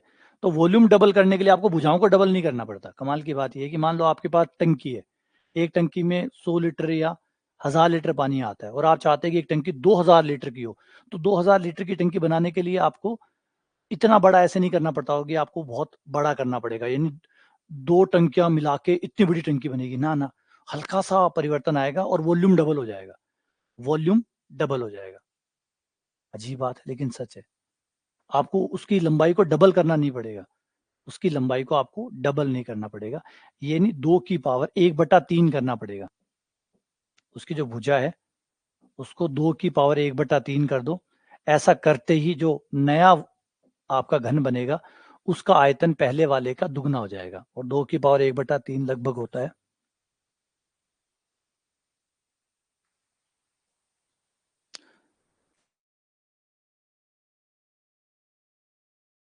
1.25, यानी लगभग आप 25%, सिर्फ 25%। आप अपने जो घन है, आपकी जो टंकी है, उस टंकी की लंबाई चौड़ाई ऊंचाई को सिर्फ 25% बढ़ा दे, सिर्फ 25% बढ़ा दे। मान लो आपकी भुजा जो है वो 4 है, भुजा 4 इंच मान लो, या 4 फुट मान लो। आपकी टंकी जो है वो 4 फीट की है, और उस टंकी को आपने 4 फीट के बजाय सिर्फ 5 फीट का कर दिया, 1 फीट बढ़ा दी। इतना करते ही आपका जो वॉल्यूम है वो डबल हो जाएगा। ये कमाल की बात है। अब आपका जो वॉल्यूम आएगा वो पहले के मुकाबले डबल आ जाएगा। सिर्फ इतना सा हल्का सा परिवर्तन करते हैं। आप लोगों ने यूट्यूब पे काफी सारे वीडियो देखे होंगे। यूट्यूब पे आजकल लोग इस चीज को अलग तरीके से, मतलब अलग तरीके से नहीं, ये एक एग्जाम्पल जो है ये किताब के अंदर था, पिज्जा का एग्जाम्पल था। आप लोगों ने वीडियो देखे भी होंगे कभी ना कभी, कहीं ना कहीं। तो वो दिखाते हैं कि एक 6 इंच का पिज्जा है और एक 8 इंच का पिज्जा है। अब आपको लग रहा है कि ये तो 6 इंच का है, वो 8 इंच का है, तो उसमें शायद, हाँ कभी देखा हो आप लोगों ने वीडियो, यूट्यूब पे वीडियो देखा होगा, चलाते भी रहते हैं कई लोग इसको। तो वो कहते हैं जैसे अपनी खुद की स्टोरी उसमें ऐड करके, अपनी खुद की कहानी जोड़ करके वो कहते हैं मैं तो मैथ्स को इतना बारीकी से समझता हूँ, और फिर मैं एक उसमें पिज़्ज़ा हट में गया या पिज़्ज़ा वाले दुकान पे गया, और वहाँ जाके मैंने ऑर्डर किया कि मुझे एक 8 इंच का पिज़्ज़ा चाहिए। और वो जो मालिक था वो मेरे पास कहा कि 8 इंच का पिज़्ज़ा तो नहीं है, आप एक काम करो, मैं आपको 6-6 इंच के 2 पिज़्ज़ा दे देता हूँ। तो मेरे समझ में आया कि 6-6 इंच के 2 पिज़्ज़ा मिल रहे हैं। 8 इंच का तो 8 इंच का होता है, ये 6-6 का तो मतलब 12 इंच का पिज़्ज़ा हो गया। इतना बड़ा पिज़्ज़ा मुझे मिल रहा है तो मैं ले लेता हूँ। फिर वो कहते हैं अरे यार, फिर मैं, लेकिन मैंने मैथ्स लगाई तो मुझे समझ में आया कि एक 8 इंच का पिज़्ज़ा जो होता है वो ज़्यादा बड़ा होता है, ज़्यादा एरिया कवर करता है बजाय 2 6-6 इंच के। क्योंकि 2 6-6 इंच का पिज़्ज़ा जो है वो इतना एरिया बनाता नहीं है जितना एक 8 इंच का बनाता है। याद है आपको? क्योंकि अगर 2 6-6 इंच के पिज़्ज़ा होंगे, ये 2 पिज़्ज़ा है अगर 6-6 इंच के हैं, और एक बड़ा पिज़्ज़ा 8 इंच का है, तो ये 6 इंच का है, ये 6 इंच का है, तो इसका क्षेत्रफल कितना होगा? पाई आर स्क्वायर के हिसाब से 36 पाई, और ये 36 पाई, ठीक है? और ये जो है ये 8.5 इंच का था या 8 इंच का था, कुछ ऐसे दिखाते हैं उसमें। 8 का दिखाएँगे तो 8 अट्टे 64 हो जाएगा। ये आपका 64 पाई के आसपास हो जाएगा लगभग। ये 8.5 का लोगे तो ये बड़ा हो जाएगा। ये 8.5 का लोगे तो 8.5 का तो कितना हो जाएगा? 8.5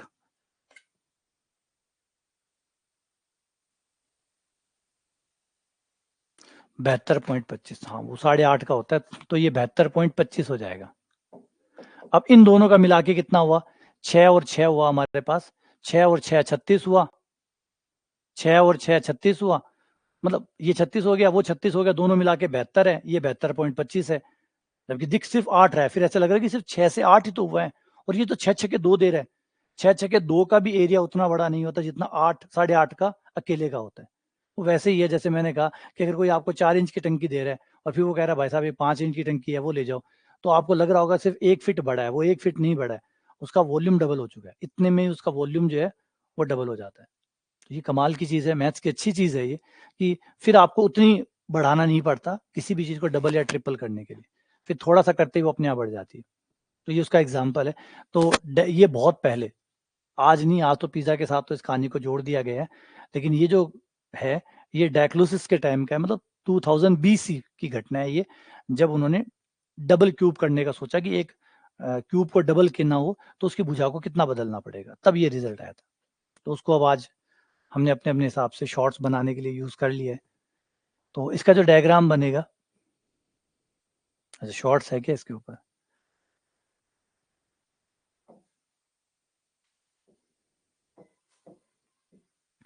कई बार तो मुझे ऐसा लगता है कि लोग ऐसे दिखाते हैं जैसे मैथ्स उन्हीं ने खोजी है ना?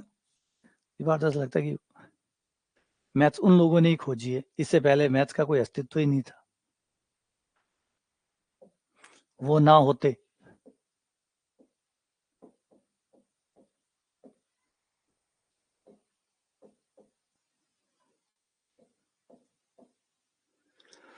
अब इसके बनाएंगे आप, इसमें y की पावर 2 है,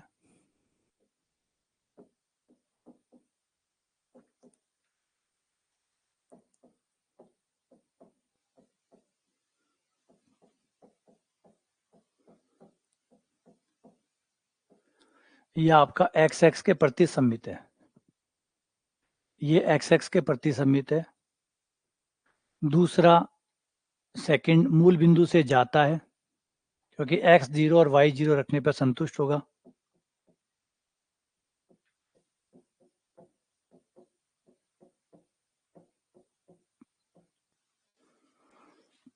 तीसरा,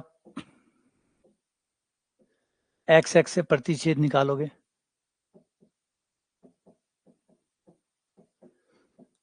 एक्स एक्स से प्रतिच्छेद के लिए y का मान 0 रख दो, y का मान 0 रखते ही x का मान 0 आ गया।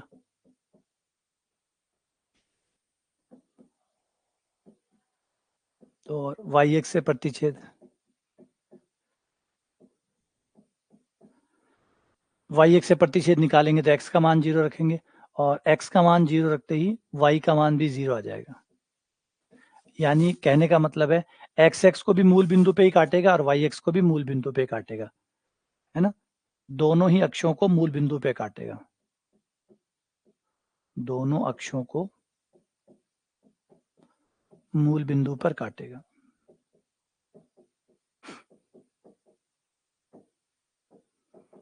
यानी एक्स एक्स और वाई एक्स को दोबारा कभी भी नहीं काटेगा, दोबारा कभी भी नहीं काटेगा।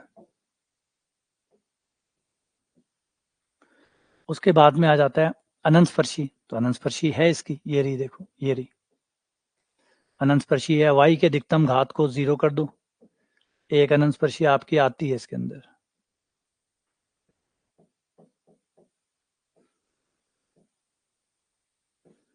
x बराबर 2 है, ये इसकी अनंत स्पर्शी है। और कहाँ बनेगा कहाँ नहीं बनेगा ये पता करना है, तो इसका क्षेत्र निकालना है। तो y बराबर हो जाएगा,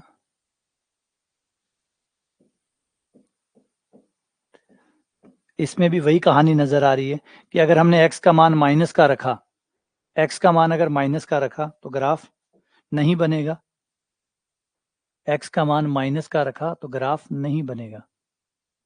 ठीक है, देखो x का मान माइनस का रखने पर ग्राफ नहीं बनेगा, और x का मान 2a से ज्यादा रखा तो y का मान नहीं आएगा क्योंकि आयटा में आ जाएगा। तो 2a तक फाइनल है, ये लास्ट है, 2a सीमा है, 0 से ये जाता है मूल बिंदु से, इस हिस्से में ग्राफ बनता नहीं है, ये अनंत स्पर्शी है। x बराबर 2a। अब इसके साथ साथ मूल बिंदु से जाना है और आगे तक चलना है।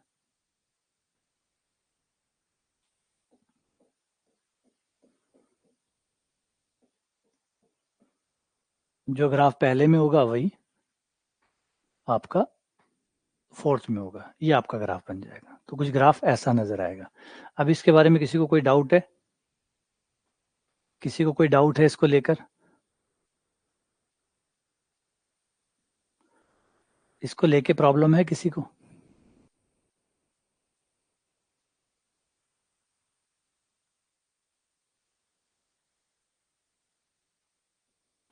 ऐसे बने, कोई डाउट है किसी को पूछना है कुछ इसमें? इसमें कुछ पूछना है क्या?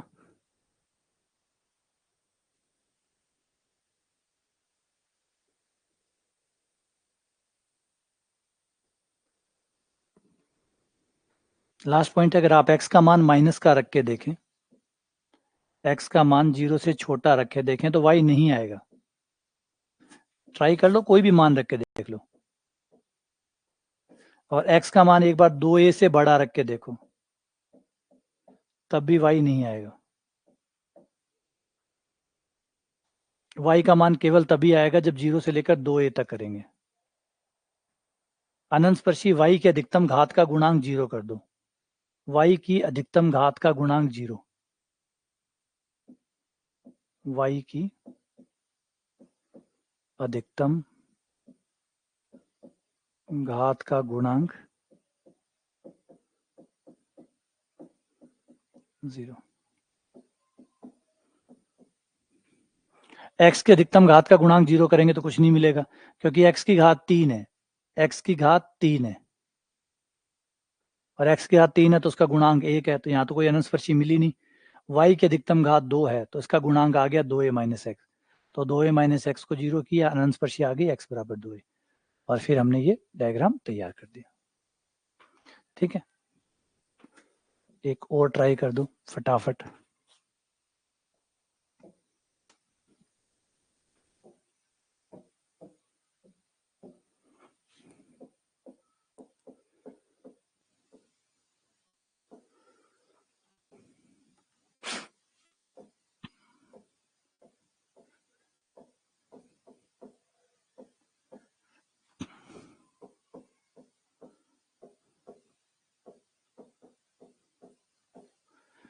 वाई स्क्वायर ए स्क्वायर प्लस एक्स स्क्वायर ए स्क्वायर माइनस एक्स स्क्वायर, इसका डायग्राम बनाओ।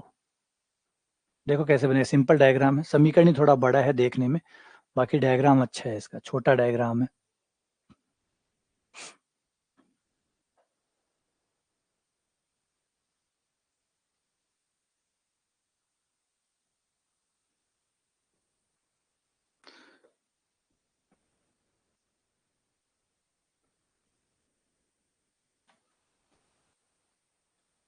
ट्राई करो, फिर मैं बताता हूँ इसको।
बना लिया?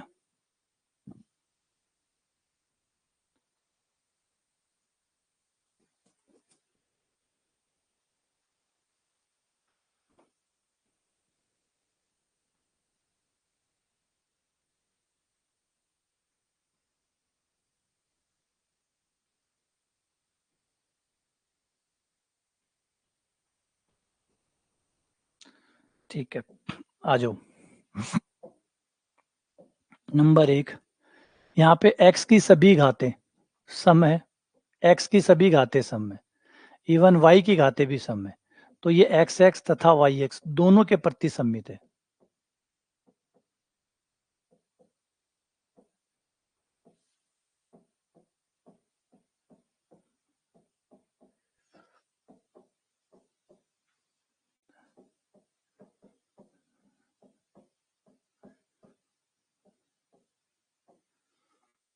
अच्छी बात यह है कि इस ग्राफ को आपको ए क्वाड्रेंट में बनाना है, बाकी क्वाड्रेंट में अपने आप बन जाएगा, सिर्फ ए क्वाड्रेंट में, क्योंकि एक्स और वाई एक्स दोनों के प्रति सम्मित है।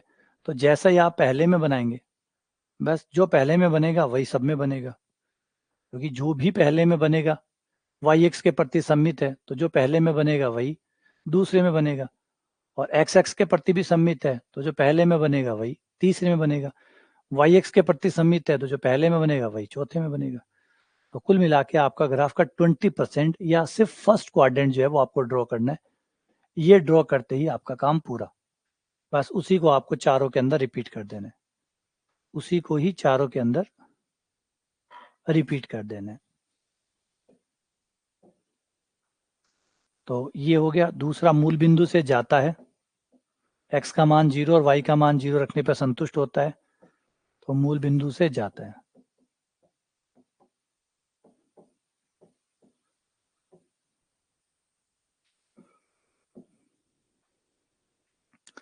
तीसरा है अक्षों से प्रतिच्छेद। पहले x से प्रतिच्छेद निकाल लो।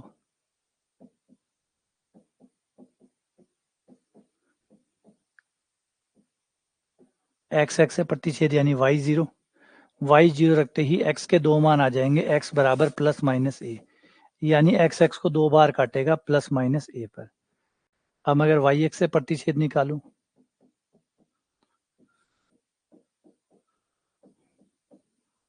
तो मुझे y का मान मिल जाएगा 0, x का मान 0 रखते ही y0 आ जाएगा, यानी x को दो बार काटेगा, x को तीन बार काटेगा वैसे तो, एक बार तो मूल बिंदु पे काटेगा, एक बार तो मूल बिंदु पे काटेगा, एक बार ए पे काटेगा, एक बार माइनस ए पे काटेगा, और वाई को खाली मूल बिंदु पे काटेगा, इसके अलावा दोबारा कहीं नहीं काटेगा, इसके अलावा दोबारा कहीं नहीं काटेगा। ठीक है। नंबर 4 अनंतस्पर्शी। तो यहाँ देख सकते हो कि अनंतस्पर्शी कोई भी नहीं है, निकालने से पता चलेगी, निकालने से पता चलेगी। y के अधिकतम घात 2 है, ये देखो y के अधिकतम घात 2 है, y की सबसे बड़ी पावर 2 है, तो उसका गुणांक आ जाएगा ये, और ये हल करने पर x बराबर प्लस माइनस आयटा आएगा, प्लस माइनस आयटा ये आएगा जो कि कोई अनंतस्पर्शी नहीं है। x के अधिकतम घात 4 आएगी, और 4 घात के आगे आएगा -1, तो कोई अनंतस्पर्शी नहीं है। तो ना कोई x के प्रति अनंतस्पर्शी है, ना कोई y के प्रति अनंतस्पर्शी है। तिर्यक अनंतस्पर्शी भी आप इसको निकाल के देख सकते हो, 4 पावर का आएगा, 4 पावर का एक ये आएगा और एक वो आएगा, और दोनों से जब आप m के मान निकालोगे तो काल्पनिक आएंगे, m बराबर प्लस माइनस आयटा आएगा, यानी ना कोई समानांतर है ना कोई तिर्यक है ही नहीं। ठीक है। नंबर 5 है क्षेत्र। y का मान आ जाएगा अंडर रूट डालने पर x बाहर,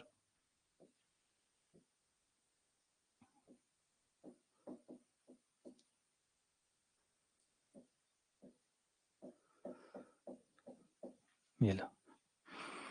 अब ये साफ दिखा रहा है कि x का मान अगर a को पार कर गया, x का मान a को पार कर गया तो ये बड़ा हो जाएगा, और ये बड़ा होते ही आयट आने लग जाएगा, क्योंकि माइनस का आने लग जाएगा। सपोज करो a 5 है, तो 5 है तो x का मान 5 तक जा सकता है। 5 के बाद अगर 5 से 5.1 भी हो गया तो 25 से ऊपर चला जाएगा, 25 से ऊपर जाते ही आयटा में आने लग जाएगा, माइनस में आने लग जाएगा, यानी a के आगे ग्राफ नहीं है, a के आगे और आगे ग्राफ नहीं है। तो ये कट हो गया कि a के आगे कोई ग्राफ नहीं है, और इधर नहीं है तो फिर इधर भी नहीं है ना, वो तो ग्राफ सममित है, इसलिए इधर नहीं है तो इधर भी नहीं है। अब ग्राफ बहुत सिंपल सा है, इतना सिंपल हो गया कि ये ग्राफ यहां से निकलेगा और यहां जाएगा, तो ये लो, यहां से निकला और यहां गया, बस। अब आप में से कोई ये सोचे कि रेखा में क्यों नहीं गया, रेखा में क्यों नहीं गया, तो सरल रेखा का समीकरण है ही नहीं, मैं बता चुका। सरल रेखा का समीकरण ये होता है y बराबर एम एक्स प्लस सी, एक्स पे एक पावर और y पे एक पावर। क्या ऐसा समीकरण है ये? तो जवाब है नहीं है, नहीं है तो फिर रेखा तो नहीं बन सकती। अब कोई सोचे डिस्को डांस क्यों नहीं कर रहा, कोई सोचे कि ऐसे डांस क्यों नहीं कर रहा, तो डांस वाले ग्राफ ये है ही नहीं। ये जो बहुपद होते हैं हमारे, ये बहुपद डांस नहीं करते, ये बड़े सिंपल से ग्राफ होते हैं, या तो चढ़ते हैं नीचे आते हैं, मतलब बड़े सोबर होते हैं, है ना, सिंपल एंड सोबर, ये वर्ड मैंने बहुत सुना है।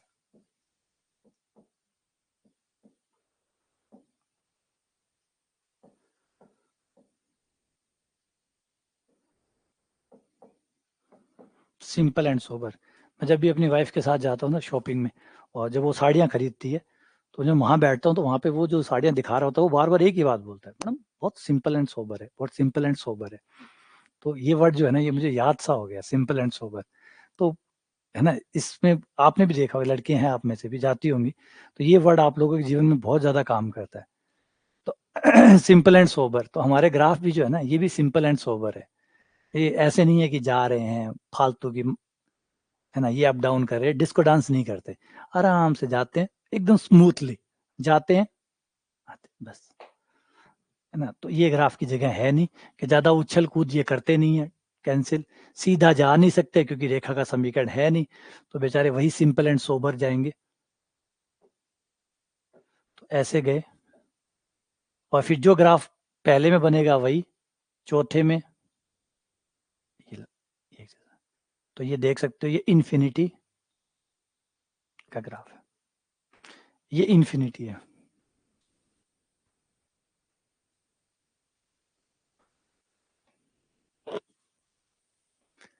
तो वैसे ही हमारे ग्राफ भी उसी तरीके से, वो जो साड़ियाँ सिंपल एंड सोबर होती है, सूट भी होते हैं, साड़ियाँ सूट दोनों ही सिंपल एंड सोबर होते हैं। कभी पता नहीं, मैंने कभी लड़कों की दुकान पे कभी नहीं देखा, जब अपन ट्राउजर या जींस लेने जाते हैं और वो लड़का, है ना, वहां पे कोई ये कहे जेंट्स के लिए, ये कहे कि सर ले जाइए सिंपल एंड सोबर है, ये कभी नहीं सुना। लड़कियों में ही है। मैं वाइफ के साथ गया हूँ और साड़ी और सूट खरीदे, तभी ये वर्ड सुनने को मिलता है, सिंपल एंड सोबर। तो क्या लड़कों में ऑलरेडी वो सिंपल एंड सोबर ऑलरेडी होता है, तो उसको बोलने की जरूरत ही नहीं पड़ती कि सिंपल एंड सोबर है ना, क्योंकि हमारे वाले में तो फिक्स टेंड होता है, ये जींस, ये टी शर्ट है, शर्ट है, शर्ट तो नॉर्मली शर्ट ही पहनोगे, टी शर्ट तो कम ही पहनोगे। ऑनलाइन पढ़ा रहे हो तो बात अलग है, वरना ऑफलाइन में तो अब शर्ट ही चलते हैं। हाँ, शादी के बाद में आप 2 हो जाते हैं, 2 से 1 हो जाते हैं, तो फिर आपको उसका हिस्सा भी सीखना होता है। उसका हिस्सा भी सीखना होता है। जब आप अकेले होते हैं, जब कुँवारे होते हैं, तो आप सिर्फ़ आप होते हैं, आप 1 होते हैं। फिर जब शादी हो जाती है तो आप 2 हो जाते हैं। 2 हो जाते हैं तो जो उसका हिस्सा है, वो आपका हिस्सा सीखती है, आप उसका हिस्सा सीखते हैं। तो आप तभी तो 1 होते हैं ना, 1 होने का मतलब यही है कि आप वो चीज़ें सीखते हैं कि क्या है। अब मुझे बहुत सारी क्रीमों के नाम पता है, मुझे बहुत सारी लिपस्टिक के नाम पता है। क्यों उसे लाना है, तो वो चीज़ें अपने आप हो जानी चाहिए। अब उसे भी बहुत सारे जीन्स के या शर्ट के, टी-शर्ट के इसके ब्रांड पता है, क्योंकि वो भी तो एडजस्ट कर रही है मेरे साथ, तो मैं भी उसके साथ एडजस्ट कर रहा हूँ। मैं उसकी चीज़ें याद रख लेता हूँ, करना ही पड़ेगा, उपाय क्या है? होना भी यही चाहिए। तो ये हमारा ग्राफ हो गया, इसे इन्फिनिटी कहते हैं, इसको द्विपाशी कहते हैं। हिंदी में इसको द्विपाशी कहते हैं।